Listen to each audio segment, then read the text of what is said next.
Oh, Garland Nixon, Andrei Martyanov. I always have trouble with that. And Scott Ritter. We got plenty to talk about. Bakhmut, Transnistria, all kinds of stuff. Let's talk.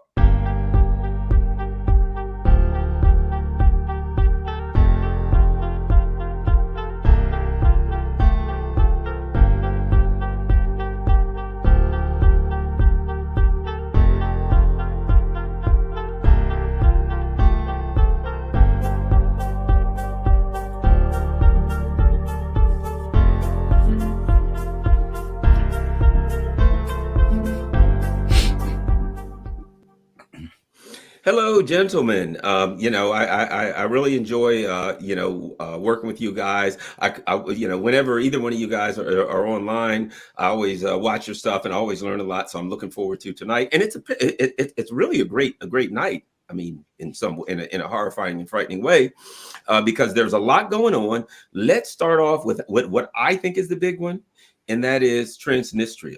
So apparently, the Ukrainians are gathering troops and all kinds of stuff around Transnistria.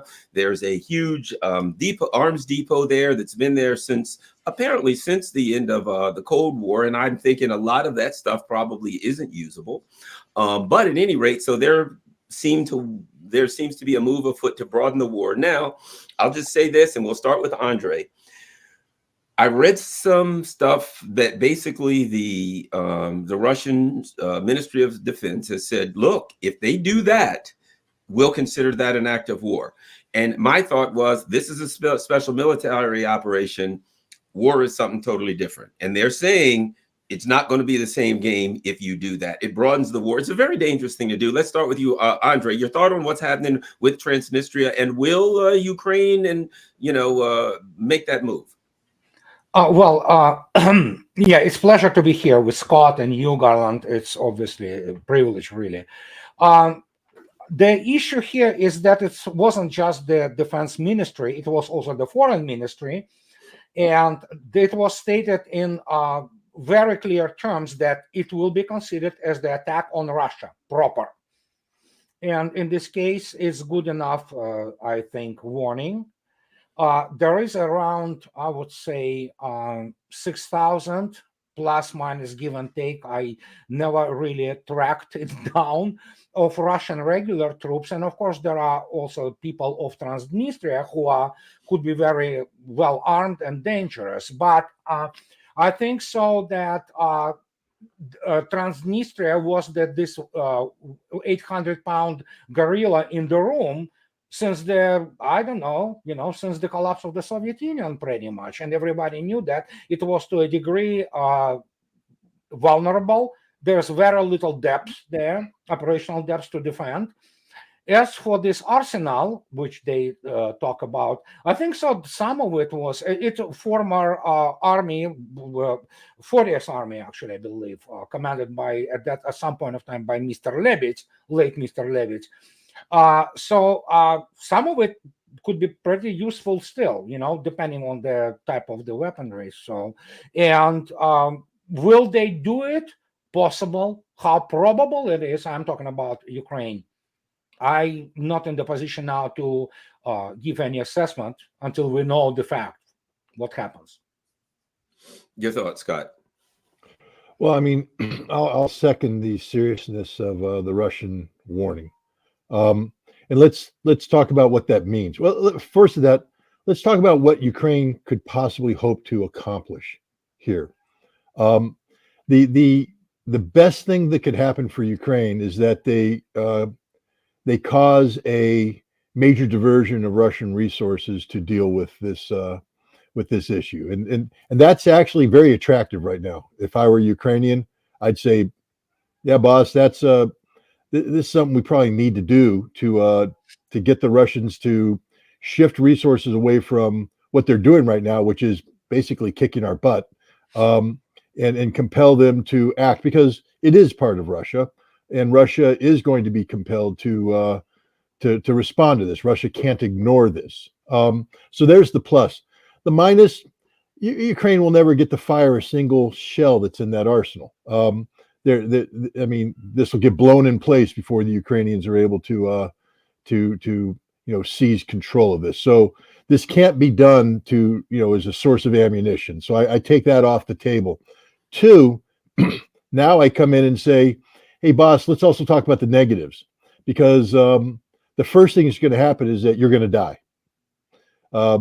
Zelensky right now has been given a free pass because Russia views this as a special military operation, and assurances were given early on that that they aren't going to take out Ukrainian leadership targets. They've been threatening it all along. They say if this happens, we can hit leadership targets. We can hit decision-making centers.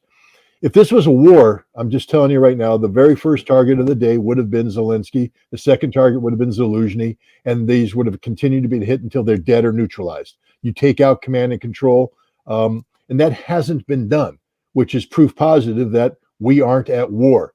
If Ukraine attacks Russia, which this would be, then Russia will be at war with Ukraine.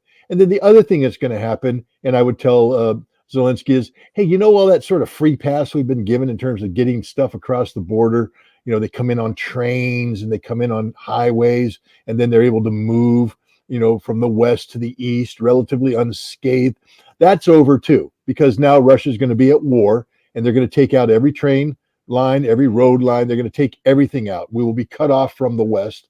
You're going to be dead, and we're still not going to win because, as Andrei said, there's 6,000 well-trained, well-equipped Russian troops, backed up by maybe up to another 10,000 Transnistrian militia who are fighting on their home turf. And it's not as though they've never prepared for this. They have a plan in place. There's only 25,000 Ukrainian troops. That's just not enough. And so I just don't see this happening. I think what could be happening is that Ukraine might be doing to Russia what Russia does to Ukraine, for instance, by having a group of forces in Belarus, by freezing Russia in place. Not the 6,000 troops in Transnistria, they're frozen, but by threatening Transnistria, Russia will have to set aside contingency forces that cannot be used in other things. So this is a free one for Ukraine by setting aside 25,000 reserves who can, at a moment's notice, be repositioned to other parts. They're probably going to freeze in place, 50,000 Russian troops and a significant amount of Russian, air power missiles, things that could be otherwise used for this conflict. So it's a force multiplier. I think that's what's going on, because this would literally be. Zelensky has to know he would die almost instantly if they attacked Transnistria. It's over for him. It's over for Zaluzhny. It's over for Ukrainian command and control. It's over for the parliament. So I just can't see Zelensky committing suicide because there's literally nothing to be gained. This will be a loss for Ukraine. Ukraine can't win in this. Now, that doesn't mean they're not going to do something stupid, because desperate people do desperate things. But I believe that if Zelensky relies upon MI6 and CIA support, they advise him, and I can't imagine an MI6 or CIA person saying, "It's a good thing to do, boss." I think they're all going to say, "Let us know before you do it, because we're out of here. We don't want to be anywhere near you physically, because you are literally dead man walking." Did you have anything else to add to that, Andrei, as to what their reaction would be? And I would add this: all this members of the EU traipsing in and out of Kiev every other week ain't going to happen. But anyway, your thoughts, Andrei? Scott, absolutely spot on here when he makes this extraordinarily important distinction between the special military operation and war. And the war, even by the documents of the General Staff and central apparatus of the Ministry of Defense, is prosecuted a little bit differently than special military operation, because it involves completely different coefficients, operational coefficients, in terms of, for example, civilian casualties. Sounds horrible, but guess what? If you fight a war, there is a much wider margin which is allowed to your units to have in terms of the civilian casualties. It sounds horrible. I know. I'm a peaceful man. I hate war. But the point is that that thing comes, and Scott absolutely correctly stated, there are a number of Kinjals and 3M14 calibers with the personal names on it of Mr. Zelensky, Zaluzhny, and what's the name of it, the Ukrainian Rada, and things of this nature. And they will be delivered. The targeting is known, it's there. They know, those are fixed targets. Everybody knows where those bunkers are. They saw what Kinjal does at the bunker of the Soviet time at the depth of 60 plus meters. So there's no way they can hide. And so in this case, are they capable of doing stupid things? No. Yes, they are. Will they? It's brilliant notion that, the CIA and MI6 guys will ask first, what? Let us escape first, and then do whatever you want to do, so that's what it is. Next, I want to go to something else that I think is important, and that is Poland. What we keep hearing is that, Poland's got 125, 150, however many thousands of troops. They're building more. They're heading in. My first thought is, but they've given up a lot of their stuff, and so they're going to be short. We know they've given up a lot of their ammunition, so they're not in a look. If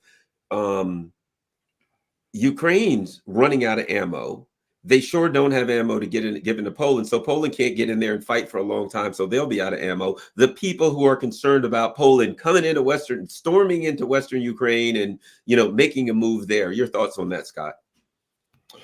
Well, I mean, let me draw on the words of General Savoli. I might be saying his name wrong. He's the American commander of forces, Cavoli, I think it is. 3-star general. He's also the commander of NATO ground forces. He spoke in Sweden last month, and he said some very interesting things. He said that the scope and scale of the violence taking place in eastern Ukraine today is beyond the imagination of NATO, that NATO never could have imagined this kind of fighting. And that's interesting, because if NATO couldn't imagine it, that means NATO isn't organized for it, trained for it, equipped for it. NATO can't fight that. Now, who's a part of NATO? Poland.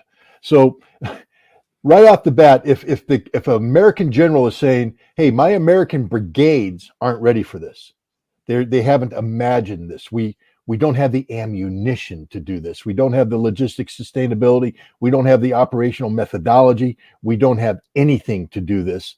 The Poles definitely don't. They're not a good military. They're an okay military from a peacetime European standpoint.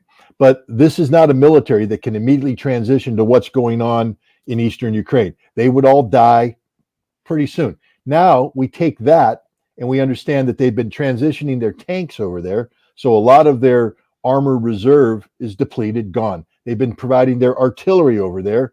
That's gone. The ammunition is gone. So the Polish military, even before they transitioned stuff over to Ukraine, couldn't fight this war. It's not big enough, first of all. 165,000 troops sounds good on paper, but that isn't 165 combat troops. All right. That might mean that they have less than 50% of that as being combat troops. So let's say 60, 70,000 could fight a war, but they can't fight a war because they haven't imagined it. So they're not prepared for it. So Poland's out of the picture. Now they're talking about beefing up to 300,000. A, that doesn't happen overnight. B, I don't think Poland's going to be able to pull that thing off. The Polish people aren't ready. The Polish military, 10,000 Polish officers and men have left the military instead of re-enlisting because they say, we don't want to have anything to do with this. So, I don't think the Polish military is in a position to do anything. And I have a little concern about Polish politicians being deficient. I don't have a concern about the Polish military. They are professional officers who aren't suicidal. And when given, the thing about professional military officers is they will give you an honest assessment of the task. I have yet to meet a professional officer who says, looking at a plan going, knowing that he doesn't have the forces to do it, going, oh, we got this one, boss. We got this one. No, almost always they say, no, we don't have the forces, the structure. My men can't do that. We haven't trained for this. This is insanity. I don't think it's a good idea.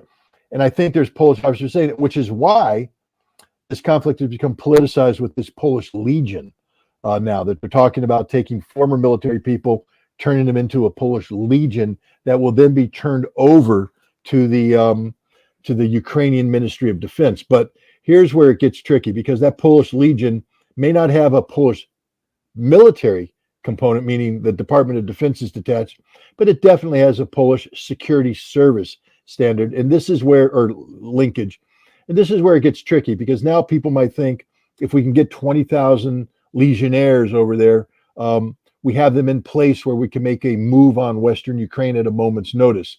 And this is something that intelligence services might think is an attractive idea. But again, a professional military guy will say, you do know that they're all going to die, because the Russians aren't going to tolerate this, and they will come in with this major force, and they will be backed up by hundreds of thousands of Belarusians, and who will swamp anything we've got in Western Ukraine.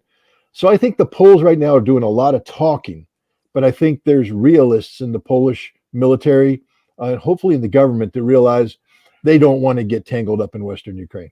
You know, Andrei, let me add this. I know I've talked to people from Poland, and the Polish people are not nearly as supportive of this as we're led to believe, that in the West, that the Polish, sure, they've got these crazy people running the government, but the Polish people are very, very reticent about this. At any rate, your thoughts on, you got this Belarusian contingent up there.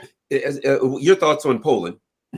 I am on the record from the start. If Polish politicians, I specifically make distinction, and Scott and you correctly stated that there is a dramatic difference between, in terms of intensity of Russophobia in Poland, between the political elite and Polish people. They are much more kind of tame, in this respect. I'm on the record that we do not have any more political elite in Poland, which, if it would have been behaving itself properly, less hostile and less Russophobic, that Russia would probably acquiesce to their desire, actually, to take what they call Kresy, which are Western Ukrainian, which are historically Polish territories. And don't forget, Lvov or Lviv, it's a Polish city which was used to be called Lemberg. But they actually basically blew the chance, with Russians, with Kremlin. And instead of saying, hey guys, let's hush it over, and then let us kind of, introduce things there, and kind of, Russia doesn't need Western Ukraine. Russia doesn't want Western Ukraine, and that's the problem. But then there is another thing. I spoke yesterday, for example, with my friends from Russia, including people who are basically real professional military reporters, and who are on the front lines periodically all the time, almost, since the start of the operation. We should not forget that that mobilization, with all those 300 plus, I believe 318,000, which have been mobilized, all those reservists, they are not recruits. Those are people which already served in the armed forces, and they have there what is called, I don't remember the American term for this, but it's called military registration specialty. That means people that are tankers, they are, artillery operators and things like that. They are still not fully introduced there at all. They are just a very small number of the units being introduced into the combat frontline units. Majority of this 300,000 is still primarily in the second echelon, if not rear training. We can only speculate what for, but the point is that first, what is called the course of the LDNR, Lugansk and Donetsk militias, they're not corps or militias anymore. They are official, regular divisions of Russia, and we're talking about 10 to 12 regiment divisions, real deal now. There is a huge influx in the last 2 months of the most modern equipment. And of course, the thing which many people forget, one of the reasons it is possible, and everybody talks about Wagner Group, for example, but nobody talks about the fact that Russians volunteer in huge numbers And those volunteers, not those people who have been, called through mobilization. We are talking about tens upon tens of thousands who come to the military commissariats every day and say, hey, I'm like, 40 years old or 35 years old. I used to serve, I've been here and there. I was in Chechnya. I was here and there. Send me somewhere. And those people, they form units, formations out of them, and they fight. So, and in this particular case, we are talking that majority of the forces on Russian side haven't been employed yet. Which let's jump right into it then. Bakhmut. I'm looking all over, and I'm looking at a number of the maps. And if I were Ukrainian, I wouldn't want to be in Bakhmut right now. It looks like the cauldron, or whatever you want to call it, is closing, and it really looks like the Russians now have, at minimum, fire control over all entrances. That there's going to be tens of thousands of Ukrainian soldiers that are going to they're going to put their T-shirts on a white flag, on a mop handle and hold up a white flag, or they're all going to perish. Bakhmut, what's happened there from your understanding, Scott Ritter?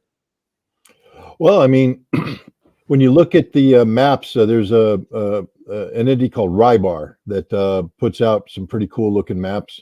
I look at those. I look at other maps. I'm a prisoner to data that I don't control. So, I can only look at things. I'm not somebody who gets to call up satellite imagery and take SIGINT data and link the two and say, this is exactly what's going on. So, I look at it and I take everything with a grain of salt. But what I'll say is Bakhmut has a tremendous grouping of blue, meaning the little unit icons that they put in there to represent different units. There's a lot of blue in the Bakhmut area. And then as you leave Bakhmut, it sort of thins out.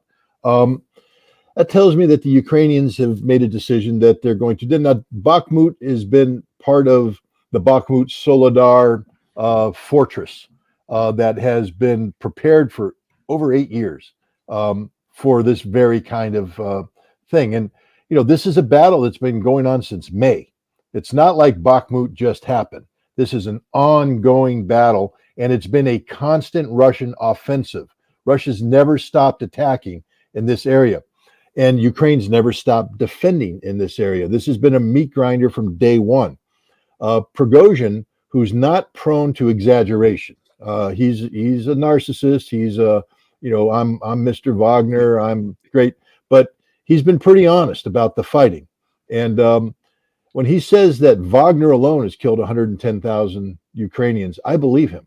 The fighting that has been taking place in Bakhmut, Soledar area has been unreal fighting. It also means that Wagner's lost a lot of people too. I think that's an underappreciated fact. Wagner is a very, offensive-oriented organization, aggressive offensive operations, supported by sufficient fire support, but still, they're taking casualties too. This has been bloody fighting. Why? Why would Ukraine do this? First of all, because it's some of the most defensible territory. Second of all, it's close to Donetsk. It's close to the center of the fighting. This has been the anchor of the Ukrainian position, and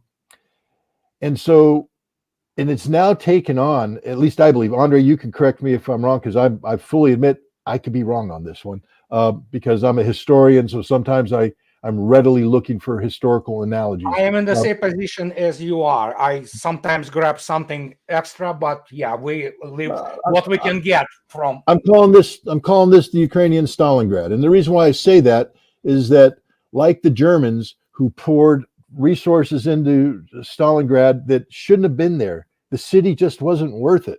But the 6th Army was there. They poured in the 4th Tank Army. They poured in everything. Instead of defending their flanks, they poured it in there, and then they ended up losing it all. Ukraine has committed some of their most elite forces into the Bakhmut fighting. Now, I'm somebody who also believes that the reporting of a cauldron is exaggerated, meaning the Ukrainians aren't stupid; they're not suicidal, and there's indications that Zelensky has come to the realization that the battle's over.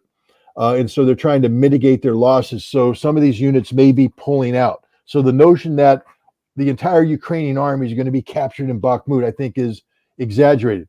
But it doesn't matter, because the units that they're pulling out are going to be pulled out without their heavy equipment, having suffered sufficient losses, and not readily transferable to other parts of the battlefield. They're going to have to go out and regroup.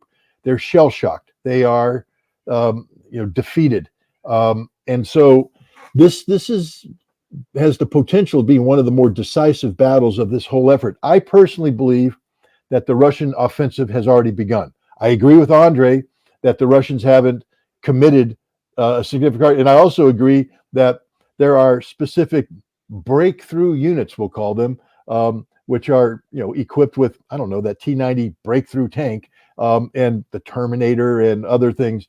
They're still training. I mean, it's people don't understand that there are still combat units, and I think Andrei also hit it on something that maybe people don't understand. When Russia started this campaign, this special military operation, their military was organized into what they called the battalion tactical groups, which was the peacetime organization of this, because it dates back to a decision that was made in the 1990s to go away from big Soviet era formations and to go into smaller things, because nobody anticipated large-scale ground combat. Everybody anticipated localized combat like Chechnya, maybe something akin to what happened in Kosovo, etc. They aren't doing the battalion tactical group anymore. Part of the things that's happened in this pause is that the Russians have reorganized back into regiments, back into divisions, back into corps and armies, because they're not playing the little game anymore. They're playing the big game.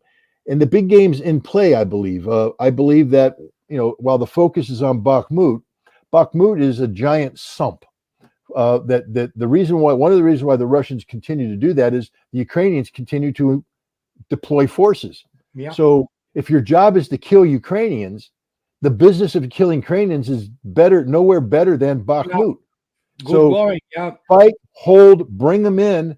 But meanwhile, in Zaporizhia and Uledar, in Limon, and in other areas, the Russians are pressing forward, in some cases making impressive gains. 5 kilometers here, 7 kilometers there. Sometimes you can look at Telegram. It's problematic to do that, but you can look at Telegram and you can see the videos every once in a while of destroyed Russian equipment and all that. Hey guys, it's called war for a reason. Is everything going to go perfect for the Russians? Are you telling me that a Russian reconnaissance and force using a reinforced company, isn't going to run into a minefield, get hit by prepared artillery fires, and suffer losses? That's going to happen all the time. It's called war. That's why they do a reconnaissance force. But what you're not seeing is when that happens, Russian counter battery fires, taking out the Ukrainian forces, and the Russians then identifying weaknesses the Ukrainians have committed here. They press here, and next thing you know, that position's outflanked and they've moved forward. Yeah, there's some destroyed Russian equipment, but that's called war. Nothing's perfect. Take a look at everything we did, the United States. Look at our offensive. Look at Operation Cobra and the breakout of the hedgehog positions in Normandy, and you're going to see a lot of destroyed American tanks, a lot of destroyed British tanks, a lot of dead guys, because you have to shape the battlefield. And part of shaping the battlefield is throwing punches and getting punched and committing people to fight. But then because you have superiority of forces, superior organizational structure, you're able to identify gaps, push through. And this is what I believe is happening right now across the whole breadth of the front. The offensive has begun. People are expecting big arrow stuff. This is about grind them down. This is about shaping the battlefield. There will be a time for big arrow, but the Russians aren't going to do big arrow while the Ukrainians have the ability to put a medium arrow into the base of the big arrow, cut it off, and kill it.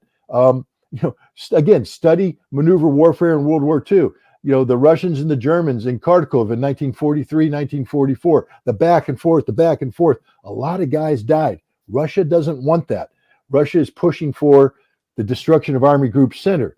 Again, Andrei, forgive me for my historical analogies, but they're looking for they're looking for the collapse of the Ukrainian forces and then the pursuit. And guess who's going to be pursuing? All the screaming memes right now, they're getting trained up, finalizing their training. They're sitting there, and I'll leave it with this. And again, Andrei, correct me if I'm wrong, because No, I'm an you're American. spot on here. I'm an American, and sometimes I allow my American analogies to get out of hand. But I've Totally likened the mobilization of the 300,000 Russian reservists to what happened in World War II with the mobilization of an American draftee army. Now, it's an incomplete thing because the Russians are experienced.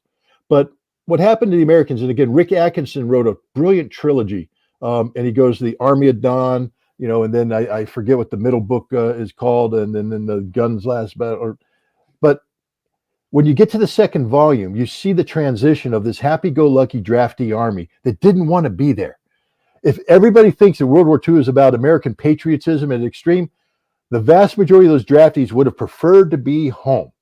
They didn't volunteer for this. They were forced to do this, and now they're doing it, and they don't want to be there. These aren't elite troops, all this stuff.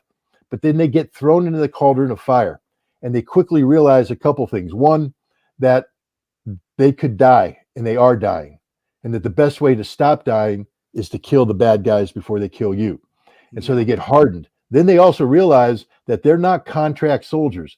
They don't get to go home in 5 months, 6 months. This isn't the American Civil War where you signed a draft, an agreement, and when your term ended, you went home. They're in for the duration. So the quickest way to get home is to go through the enemy and take Berlin. And they became the most hardened killers in the world, not because they wanted to be, they had no choice. Now I look at these 300,000 and I'm looking at Russian men that don't want to be there. Oh, they're going because but trust me, if they had a choice, they already served. They want to be home with mama. They want to be in bed with their wife.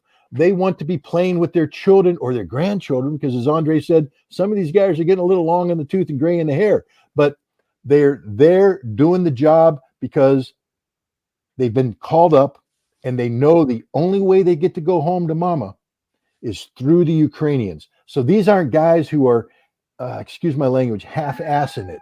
These are guys that are saying, we're going to get the job done. I think there's a Russian, yeah, работаю, we're working, we're on the job. And that's their term, man. They're at work, and they're going to do the work, do the job. And I feel sorry for the Ukrainians that are going to face them, because they're facing professional warriors who are committed to a fight, not because of ideology. I do believe that they view this as a second patriotic war, but I don't think that's what's motivating them. What's motivating them is to get home. Get home. And the only way to get home is to go through the Ukrainians, and God help the Ukrainians that are standing in front of these guys, because they're going to die. Andrei, we always talk about the concept of the cauldron.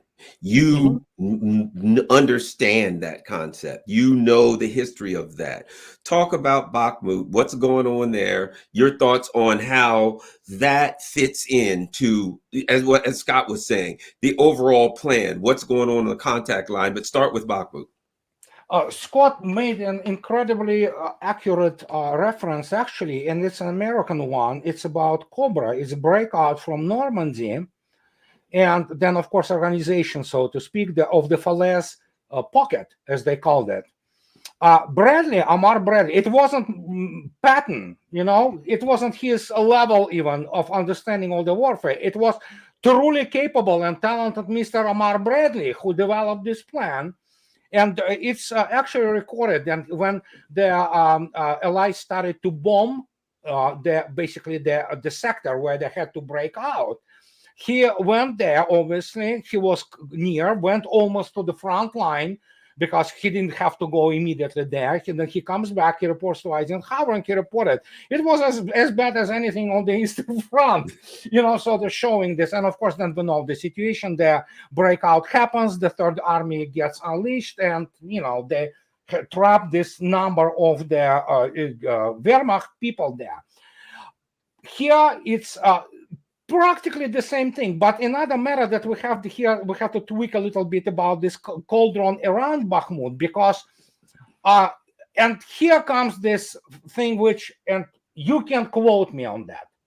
Those people who advise Zelensky and Zaluzhny, and of course we understand it is CIA, it is MI6, it is Pentagon, which is obviously helping them in terms of the operational planning. Pentagon has an excellent computer system; they can game it, as well as Russian general staff. So, and they game it constantly.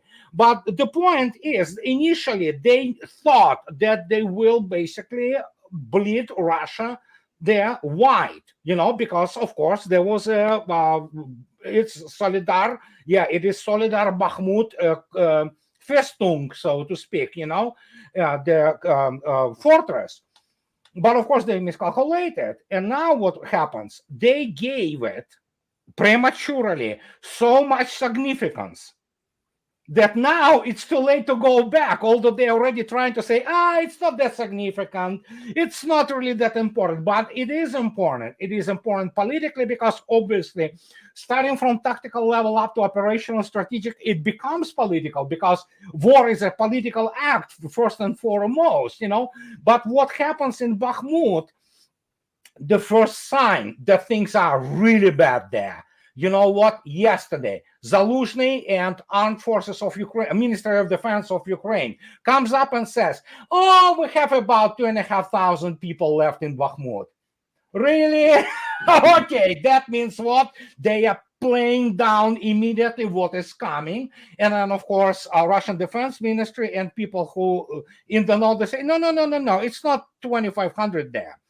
More like 25,000 there, and this will be their prisoners of war.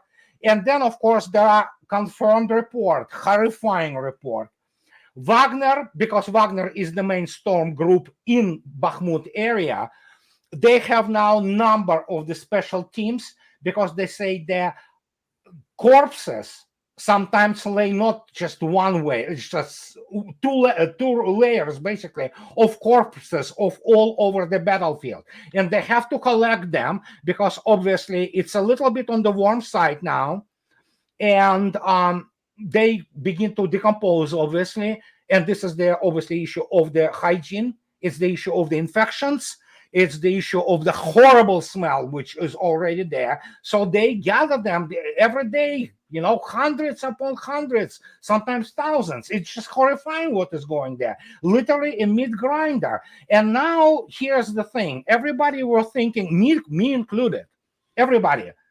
And I remember me talking about it. Everybody talks. Douglas McGregor talks. I believe Scott, you spoke too about it. Okay, the land freezes, and the movement starts. It did start because the land froze at some point of time. But now it's a kind of this, what is called Rasputitsa, it's a famous term, which is basically a mix of the, slash, and things of this nature. And it's not easy to get, move anything of the serious weight in terms of the tanks and APCs. But guess what? It also impedes dramatically. In fact, is crucially the evacuation effort of the armed forces from Bakhmut. That is why, for example, the way those wounded are not treated is horrifying. People are dying in a complete agony.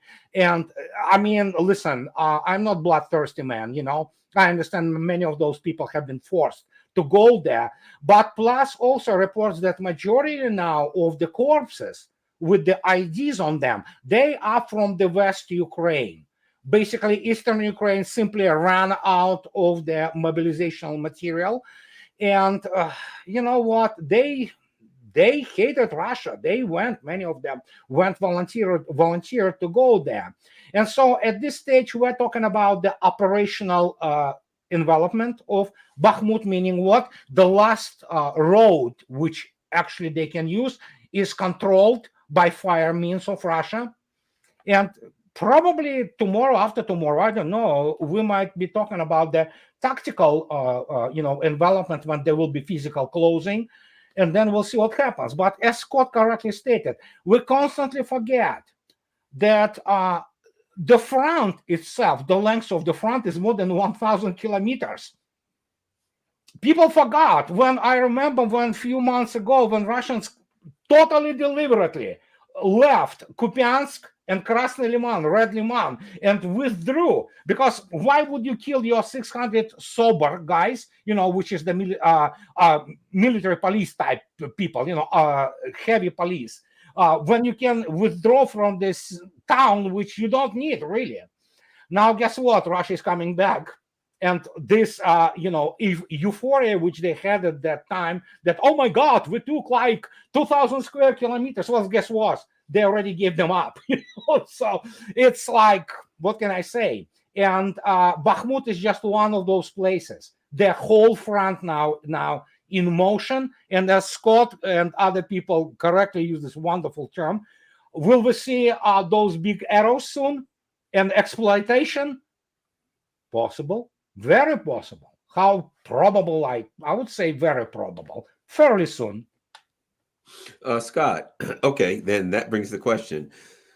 What next? Odessa. Seeing what's going on in Transnistria makes me think it's more probable now. There was the discussion was, well, will the Russians say, okay, we'll use Odessa as a bargaining chip? That at some point we'll say to the West, hey, you make a deal with us or we go to Odessa. Well, it doesn't seem to me that the Russians trust the Americans enough to make a deal with them anyway. And they're making noise in Transnistria.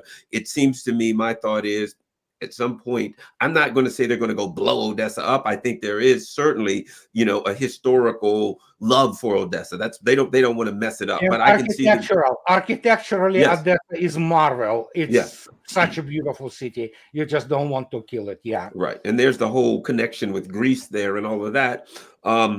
Scott, what happens? Because let me add this, because Bakhmut, Soledar Falls, I think the Donbass war is technically, theoretically it's resolved. There's nothing between them and the Dnieper River. Do they make a move on Kiev? Do they make a move on Odessa? Things of that nature. What happens next? Well, first of all, I think there's a whole lot of heavy fighting left in Donbass. Yeah. Donetsk is the Donetsk Republic is still, after Bakhmut, there's high ground west of Bakhmut that has the Ukrainians are already fortifying. You have Kramatorsk, is that the city? Kramatorsk, yes. That ain't fallen yet either, and there's the defenses around that. So anybody who thinks that the fall of Bakhmut means the Russians have won the war, not even close. It just means that they've won a very big psychological battle that is part of the overall collapsing of Ukrainian morale. But we got to hand it to the Ukrainians. They fight, and they fight well. I've said this, and again, Andrei, I'm an American who's prone to some exaggeration sometimes, but I have such little regard for NATO and their combat capability. I believe that if there was a ceasefire in Ukraine, organized its troops and pivoted to the West, that they could defeat any NATO military formation there is, because they know how to fight. They're good warriors, and they know what war is, and NATO has no clue. As General Cavoli said, NATO can't even imagine what the Ukrainians have gone through. The Ukrainians are that good, which tells you something about the Russians. I know there's a lot of people out there that are denigrating the Russians. They're bad, they're this, they're that. Did Russia make mistakes? Yeah. Did Russia learn from their mistakes? Yes. And is Russia going to make more mistakes? Probably. Will they learn from those mistakes? Yes. That's called war. No plan survives initial contact with the enemy. And so, you think you got your act together, you come in, the enemy has a vote. That's another saying. So the most democratic affair is war. Yeah. Enemy always has the say. Yeah. They got to vote, and sometimes their vote is pretty significant. It's like, oops, we just got beat. But that's okay. You adjust, you adapt, you regroup, and then you go forward again. There's going to be a lot of fighting left. Nobody should ever think that this is going to be easy or quick. So write that. And I think that the number one priority for the Russians is to secure Donetsk. And remember, that includes Kramatorsk. That's part of Donetsk. So they've got a lot of fighting ahead of them to do. And to support that battle, I believe the major offensive support will come from the north. from the Kharkov area because they have to protect that flank. And so this is going to be the focus of effort. Zaporizhia will be a supporting attack, but sometimes supporting attacks become the major attack when they succeed. It's amazing how that happens in the military. Yes. You're sitting there going, main effort coming down from the north. Ukrainians are sort of holding us here, guys. It's not working. Oh, God, they just launched a counterattack. We lost 20 kilometers. Look at Zaporizhia. We're moving forward. Hey, boys, freeze, reserves, exploit. You never know how war turns out. But I think the primary effort is going to be securing the Donbass. And securing the Donbass means not just the territory, but remember, I mean, you guys know Ray McGovern. I love Ray McGovern, CIA analyst, former Soviet hand. And he, I might have been on your show, Garland, where he educated me. Because I'm getting old now, so I call myself an old Soviet hand because I'm actually one of the guys that actually did intelligence analysis during the Soviet times. So I can say I was an old Soviet hand. Ray was the original. He's the original gangster of old Soviet hands. So Ray's like, sure thing, little puppy. Hey, grasshopper, calm down. But he said some interesting things. We talked about criminology. And, that's the old arcane art that was popular in the later part of the Brezhnev years and then Andropov and Chernyenko, where you just wanted to know what was going on in the Politburo. And so we looked at parades and who's standing next to whom and who's wearing the right watch and who has a scarf on, who has a hat on, who, is sneezing, who's looking, who's staring. And everybody would write up these ridiculous reports. I didn't write them up, but I would read them going, are people really doing this? Well, you know who wasn't doing that? Ray McGovern. Why? Because he's a pro. Ray McGovern used a tool called the Foreign Broadcast Information Service. It was a CIA group that translated all the speeches, all the newspapers, all the radio broadcasts, all the and put it in a nice unclassified, they had a classified annex for some of this stuff, but unclassified thing that they publish on a daily basis. I used to subscribe to it. You'd get it, big chunk of stuff, and you read it. And what was interesting is the bad analysts would say, that's just Russian propaganda. Don't read that. That's Russian propaganda. Poison your mind. But Ray went, they have a tendency to say what they mean and mean what they say. And so why don't we listen to what they say? They might tell us a couple things. And Ray was 100% correct. The best intelligence came from simply reading what Soviet leaders said, especially in the local papers, because as bad as, you can say it wasn't perfect, but they didn't lie. They didn't lie to themselves. They told the truth to themselves. Let me make a comment on that. Yeah. I work with Russians daily, and I tell people I understand the Russian culture. And my mentor was Paul Robeson Jr., a man who went to school in the Soviet Union, and he and his father were very, they knew Russia. And I say I understand the Russian culture, and that's something I will say.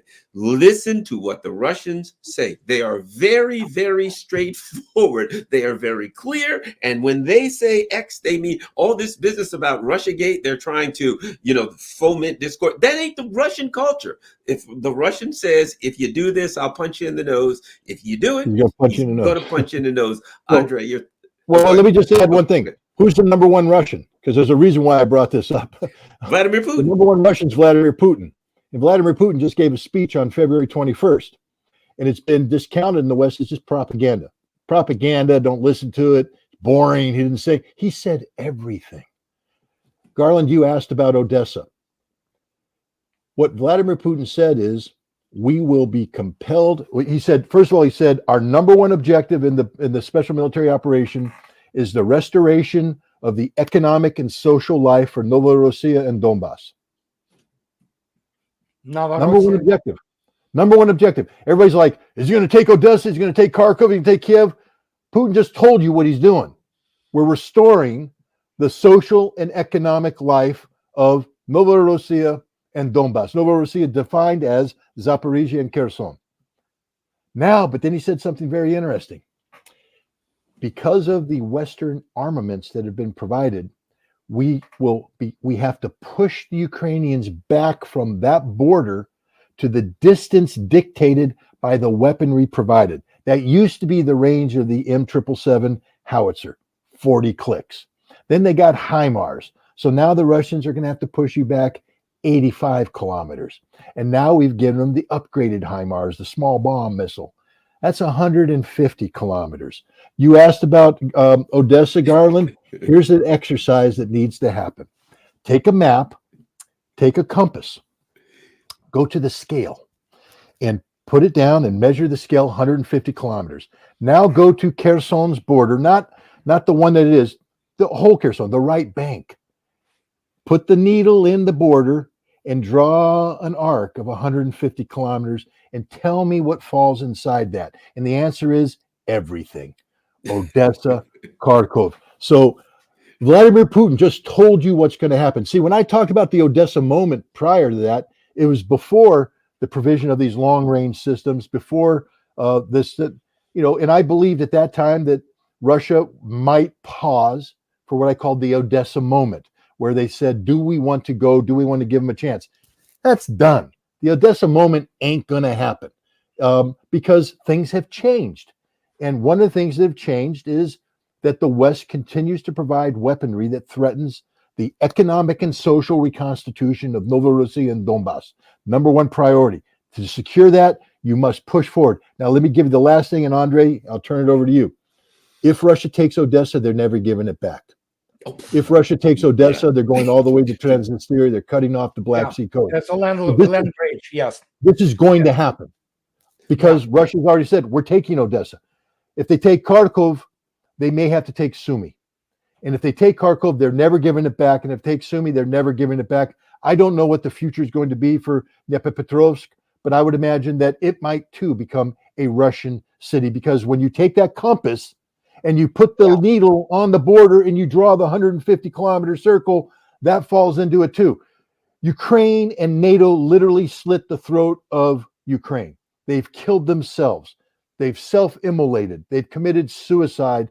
And Vladimir Putin, everybody's going, we're waiting for Vladimir Putin to tell us something. He did, guys. He told you everything. You're just not listening. Andrei, and I'll add this. From the very beginning, I always kept wondering, why don't they bomb the bridge across the big, what is that, the big river, the Dnieper River, the big one that runs across the middle of Ukraine? No, they across in Kherson, the Antonovsky Bridge, they blew it up. Okay. So now here comes the other thing, which Scott correctly pointed out. Absolutely. You take the compass and you draw the ranges, and then you see for yourself. If you look at 1944 operations by Talbukhin and other fronts, which of the Red Army, which were freeing Nikolaev and Odessa, you will see a very interesting pattern. If you look at the shoreline, starting from Kherson, which leads of the Black Sea, which leads towards Odessa, you will see there those long, not rivers, they called limans. There's a long intrusions of sea, sometimes up to 30 kilometers. And in order for you to go from Kherson, that is why Kherson was given up, to take Nikolaev and Odessa, you need to constantly cross and force, those limans. Who would do that? It's just, basically suicide. But if you look at those operations in 1944, what you'll see, they go out through Zaporozhye, and then they turn strictly to the south along the lines of those limans, And guess what Russia is doing right now? This is precisely what Russia is doing right now. It is Kupiansk, it is Red Liman. On the north, you have those guys in Belarus sitting there, tying up all those forces around Kharkov and Kiev in order to secure the flank of the thing when it will begin to turn left. And that's what Scott correctly stated. There will be no most likely Odessa moment anymore. Odessa will be taken together with Nikolaev, And this is what is happening now in a strategic sense. And many people don't understand and they think, like just Bakhmut alone. Not by Bakhmut alone. There's a lot of going on. And fact is, yes, on the north of Zaporozhye, and towards Liman and Kupiansk and those places, Russia, yes, gaining ground tremendously, some 5-7 kilometers a day sometimes, so it's significant. You wouldn't read it, of course, in Western media. They do not like to report on those things. because they want to concentrate on those brilliant, quote unquote, Ukrainian gains in when it happened, end of summer, early September, and they thought that Russians just left. They never fought it, and yeah, Odessa most likely, and then land bridge to Transnistria. Last thing I want to touch base with you guys with that, I certainly appreciate you coming on, and that is this issue.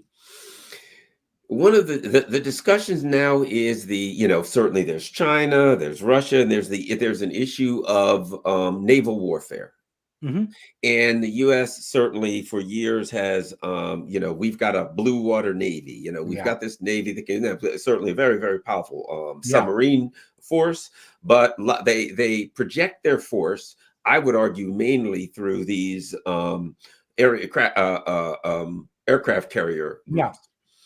With the issue of the range and power of missiles now, it seems to me that in a real warfare, that's kind of outdated. That the ability to project your power through aircraft carrier groups and through surface naval ships, I don't see how you do that anymore with the power of missiles and the range of missiles. Well, we'll start with you, Andrei, this time, since you know the history of these missiles, and what are your thoughts on that? I'm writing the 4th book on that now. Again, with the advent of the very precise targeting, and Russia and the United States, they do have precise targeting, but in crossing into first supersonic and now hypersonic field, you cannot defend from hypersonic missiles. There's nothing you can do about it. And 3M22 Zircon, which is the newest hypersonic missile, anti-shipping missile, it has official confirmed range of 1,500 kilometers. Something tells me that it might be a little bit longer than that. So it is twice as longer than the modern U.S. U.S. Navy's carrier battle group can touch, even with the Hawkeyes, at the furthest rim, so to speak, of the intelligence and radar patrol. So in this case, yeah, it's over for the surface fleet as we used to know it. It is over. It's simple as that. Then Mr. Shoigu he was blunt. He was almost boring. He said, we don't need new aircraft carriers. We need the weapons which sink them. And the only thing which today remains, United States Navy has a superb world-class submarine force. That, yes, I'm talking about multi-purpose. I'm not talking about the strategic missile submarines. Here we have the situation with the U.S. Navy because it kind of stuck with this Columbia-coming class. It's not proceeding as it was supposed to. But in terms of multi-purpose, fast attack submarines, United States is probably arguably the best submarine force in the world. China is not even the same league. Only second one are Russians. The rest of it is just really not even observable on the horizon, And I'll throw that at you, Scott. And here's the other thing. When you're talking about using the surface fleet, you're talking about projecting power. So if I'm Russia, you got to come to me.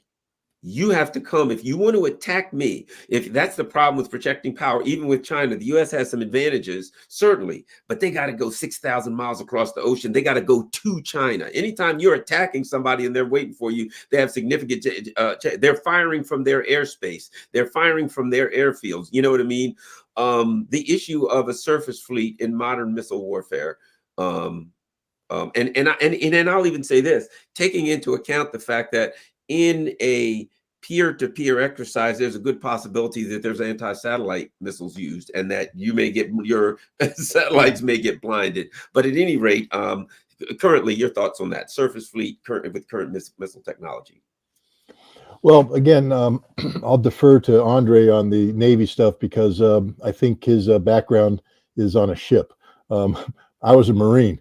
My background was getting off of ships. But General Berger is the current commandant of the Marine Corps, and I have a lot of respect for him because one of the first things he did when he came in as the commandant, is he reviewed the National Security Strategy of the United States and then the National Defense Strategy. These are the documents that you receive your guidance from. And he, as the Commandant of the Marine Corps, will receive his guidance, what the Marine Corps is supposed to be able to do. And he said, you know, when I read what they want me to do, especially in the South China Sea and all that, I realize we can't do it, and we haven't been able to do it for years. He said, we've been married to legacy concepts. See, the Marine Corps has this big memorial in Washington, D.C., the Iwo Jima Memorial. And we're very proud of it because we get this sick, perverse notion that it's really cool to lose 5,000 guys going over a beach so we could build a memorial so everybody says, wow, Marines are cool. But dead Marines aren't good Marines. They're just dead Marines. This is why in the 1980s, when I came in, we embraced something called maneuver warfare. And the idea was to avoid going over the beach and losing guys. You avoid where the enemy is strongest and you go around them. But we still retain the legacy of the amphibious battle group, sort of the Marine Corps version of the carrier battle group, where we have these big landing platform docks, LPDs, LHAs, helicopters, and we put all these Marines on these ships. So each ship has a battalion plus of Marines, and we head them in. And then we do what we did in World War II. We park ourselves off the coast, and then Marines disembark, and they circle around in their Amtraks, and then they move into Red Beach and Green Beach and Orange Beach. But Berger said, you'll never even get to do that, because as you come in, the enemy is going to hit you with missiles that we can't defend against. They're going to hit the ship, and all the Marines die instantly because look, Davy Jones' Locker just took them because they sank. And he said, we can't accomplish the mission we've been given. So he did something innovative. He took First Marine Division, which is the Pacific Division, and Third Marine Division, which is the other Pacific Division, and he said, we're going to reorganize. First thing he says, we're getting rid of tanks. And there's a lot of Marines like myself that went, what? Why are you getting rid of tanks? We've always had tanks. And he said, yeah, and what good do they do us? Especially if we're going to fight the Chinese in the South China Sea. Don't need tanks. They're expensive. Get rid of them. Military police, don't need them. Get rid of them. We're going to restructure. We're going to go from the standard Marine Corps structural organization, which is built to do old school, amphibious ops, and we're going to turn this something different. We're going to become smaller units. We're going to be able to do things like long-range fires. So the Marine Corps, that's always been, I was an artillery officer, not artillery officer, I mean, I was an intelligence officer in an artillery unit, trained in fire support as a forward controller, forward observer, aerial controller. So I could direct artillery fires. And man, we like getting close to the enemy, because then, you call in fires, you blow them up. It's sort of cool. We don't want to be that close. Long-range fires. So the Marine Corps is talking about getting the long-range fires business. Why? To take on the Chinese, we're going to have to take one island, use it as a fire support base to take another island. And it's going to be like the little island hopping campaign. But it's going to be small, so that if they hit one of our ships, we don't lose 1,000 Marines, we lose 60 Marines. And he's doing that because it's a new way to fight the war. Nobody else is doing that right now. The Navy's not. The Navy's not taking a hard look at the carrier battle group. They're married to a legacy system, and they're going to die if they go to war. That's just a statement of fact. And I'll also say this, and Andrei, you again correct me, please, because this is your area. But the idea that submarines are all that they're made to be is I'm telling you right now that they're, and I don't want to get too far ahead here, but if a satellite can find a blue whale underwater, it can find a submarine underwater. So the notion that these submarines are out there and nobody knows where they are, I think is a fundamentally flawed notion. I think except when they go to several hundred meters, correct, and then it becomes completely different game. But yes, you can actually visually, you can easily visually, if you are on the aircraft and about 1,000, 2,000 feet in the air, you will see in submarine in a good weather, you will see it probably at around 30 meters. You will physically see it, So, but of course, once the weather stops being nice, which is most of the time, and you don't have this still and all that thing, yeah, then it becomes difficult. But yes, there are kinds of the detection methods today, anti-submarine warfare never stands still, and they even what is called the standing wave, because the satellites and modern radar supposedly can detect if on the certain depth, let's say 100 meters, submarine still displaces a little bit of the hill, so to speak, on the surface of the ocean, and they sort of can take, can detect it. But it's one of the other methods, but it's mostly corroborative, the same as MAD, magnetic anomaly detector. It's not the targeting instrument, it's corroboration. You use it for corroboration, but once you know that, it's somewhere in this area, you begin to throw the real deal. Sonar buoys, and you begin to attack it in a completely different way. So yeah, the technology doesn't stand, but here is the issue again. Even anti-submarine warfare is a horrendous issue. I know. My thesis in our academy was anti-submarine. We had the saying, you see this anti-submarine warfare officer, come to him, hug him, give him some money, because their life is so miserable. So, and this is certainly true, and but Scott absolutely correct. I mean, and again, modern weapons, just give me the targeting. And then, for example, that is why Russia flies her Liana satellites. They are not like American satellites, which provide targeting. They fly at around 200, 300 kilometers, low Earth orbit. Russians got their Liana, which is the targeting system, and other intelligence systems, about 550 kilometers. And no anti-satellite weapon really from ships can reach them there. They cannot shoot them down from that orbit. So, but then, of course, we have the whole other can of worms here, which are, of course, space warfare, and that's the whole other thing altogether, So it's just, yeah. But the point that I made, you made the point about what Shoigu said. I don't need to have a carrier. I just need to sink your carrier.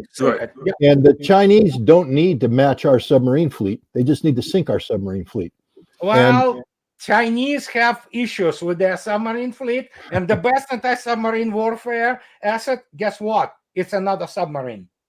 Yes, no, I'm not disagreeing, but now we get into space, and this is the Achilles heel of the United States, because we, for the last 20 years, have been fighting war, what we call basic broad spectrum warfare. Where we, total spectrum dominance. And so, and that works when you're killing wedding parties in Afghanistan, you see, because we have perfect intelligence, perfect operations, everything's perfect. And then we can go kill a wedding party. And I'm being facetious, but I'm not, because as perfect as our intelligence was, we killed wedding parties. We didn't kill the bad guys. They beat us, but everything worked.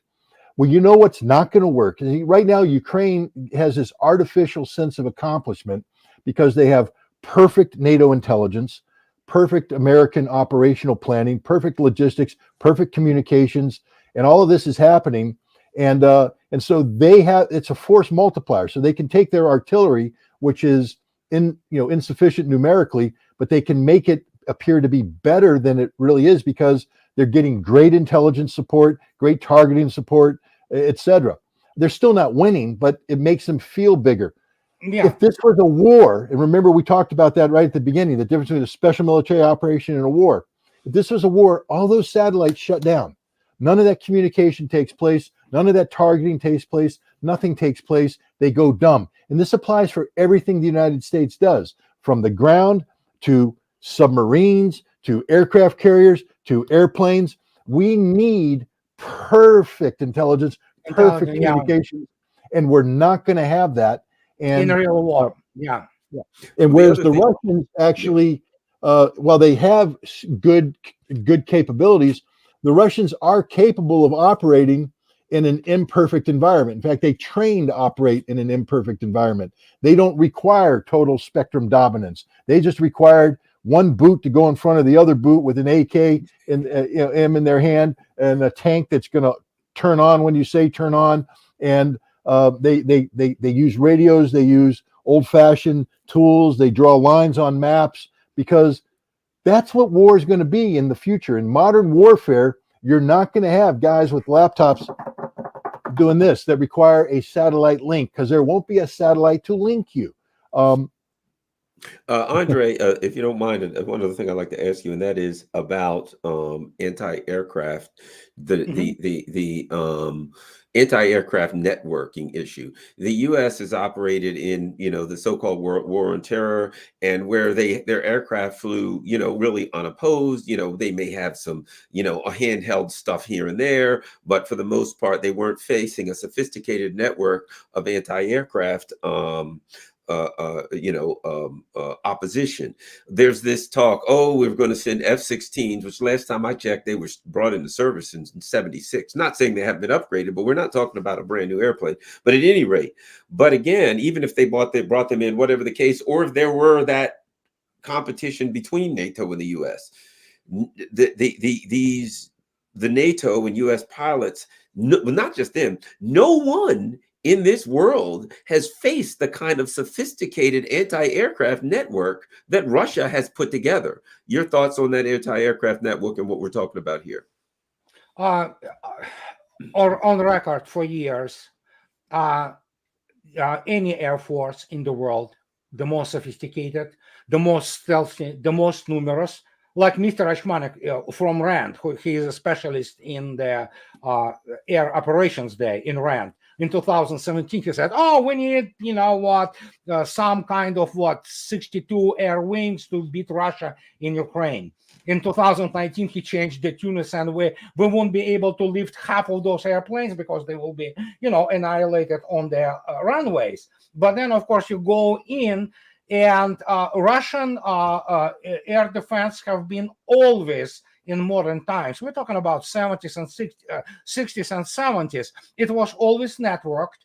It was one of the first experience of fully blown net-centric warfare, which of course improved with the processing power. And now when you have by the way, yesterday, there is a rumor, I didn't read yet confirmation, but it looks like they want to take the troops, Army Air Defense, and get it back into the airspace forces. So the Army will stop having its own organic air defense forces, but they do it for organizational reasons. But the point is that if you look at the plethora of Russian missiles and their missile complexes, it's unprecedented. It's just unprecedented. There's nothing like this in the world.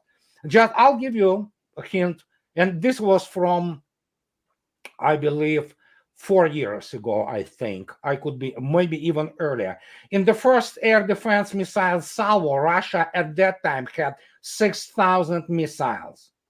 And this is the first salvo of the air defense.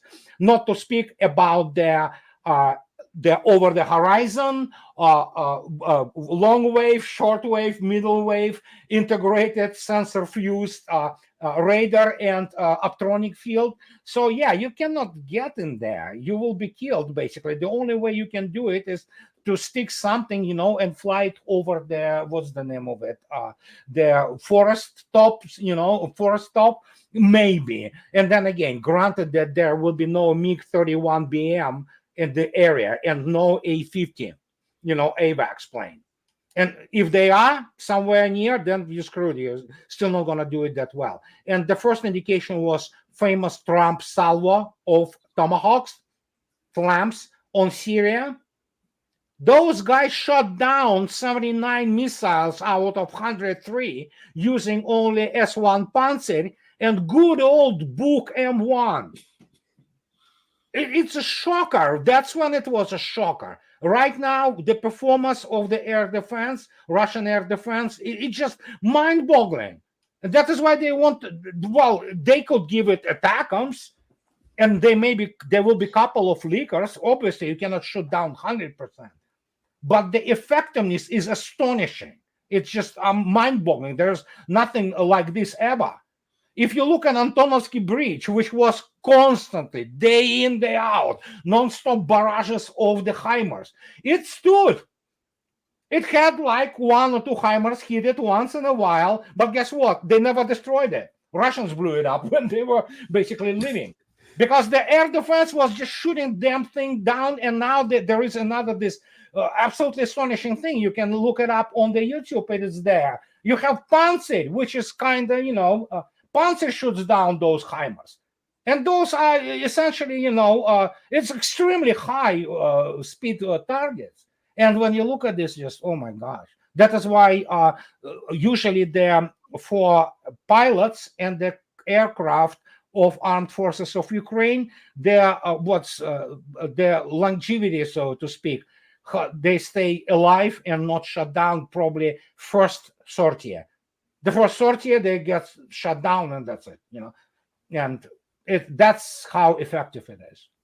Well, thanks a lot, guys. Scott, where can people find you? I believe it was, what is it, ScottRitterExtra.com? ScottRitterExtra.com, yep.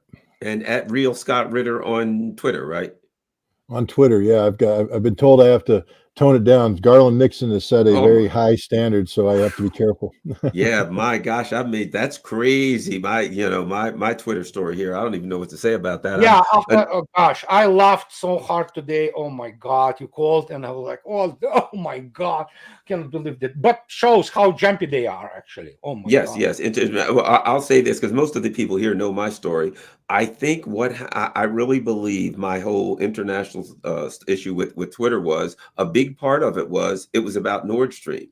I was told, with my tweet and the 2 countries went bananas, but that they were professionals and intellectuals discussing in Taiwan, discussing online, discussing in China, whether or not Joe Biden had a plan to like destroy Taiwan. And they were specifically saying, does he have explosives set? Does he have things set to blow it up? Does he have saboteurs that are in place to blow things up? And I'll say this, that was done by the neocons, because when they sabotage an ally, your other allies are going to look at that and say, do they have saboteurs? They know that you can't be trusted. And to me, it was just, what I did just kind of was a spark. And it's only natural if the 3 of us together and you see me stick a knife in Scott's back and he falls and you and I go walking down the street, you're going to keep kind of looking at my hand and feeling your back to wait for the knife to come in.